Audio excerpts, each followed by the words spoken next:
કાપોદ્રા વિસ્તારમાંથી કઈ duplicate Nivea માલ મળ્યું છે, શું કહેશો? ગઈકાલ તારીખ 17/12/2024 રોજ નિવિયા પ્રાઇવેટ લિમિટેડ કંપનીના ઓથોરાઇઝ વ્યક્તિ દ્વારા નિયમાનુસારની મંજૂરી લઈ અને તે અંગેનો પોલીસ બંદોબસ્ત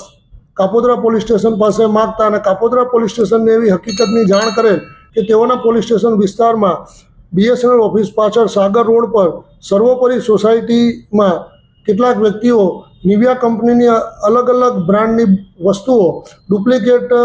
માર્કા હેઠળ વેચાણ કરી રહેલ છે, જે અનુસંધાને કાપોદ્રા પોલીસ સ્ટેશન દ્વારા બંદોબસ્ત આપવામાં આવેલ અને અલગ અલગ નિવિયા કંપનીની બોટલોનો 790 કુલ કિંમત ₹1,57,210નો મુદ્દામાલ કબજે કરવામાં આવેલ છે અને કોપીરાઇટ એક્ટની વિવિધ કલમો હેઠળ ગુનો રજીસ્ટર કરવામાં આવેલ છે. આ ગુના અન્વયે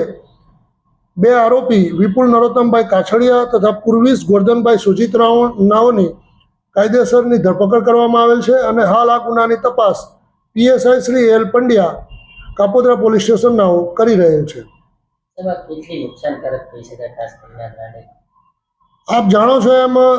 નિવિયા કંપની પોતે ખૂબ બ્રાન્ડેડ કંપની હોય અને લોકો એ બ્રાન્ડના નેજા હેઠળ જ વસ્તુઓની ખરીદી કરતા હોય, પરંતુ કેટલાક લોકો પોતાના અંગત સ્વાર્થ માટે આવી ડુપ્લિકેટ ચીજવસ્તુઓ બનાવી અને લોકોના સ્વાસ્થ્ય સાથે ચેડા કરતા હોય છે. અને હાલમાં જે શિયાળાનો સમય ચાલી રહ્યો હતો, સૌથી વધુ નિવિયાનું જે લિપ બામ છે કે એના જે અન્ય પ્રકારના લોશન છે એનું વેચાણ થતું હોય, જે પ્રોડક્ટો ડુપ્લિકેટ હોવાના કારણે લોકોના સ્વાસ્થ્ય સાથે ચેડા ચોક્કસપણે થતા હોવાનું માની શકાય.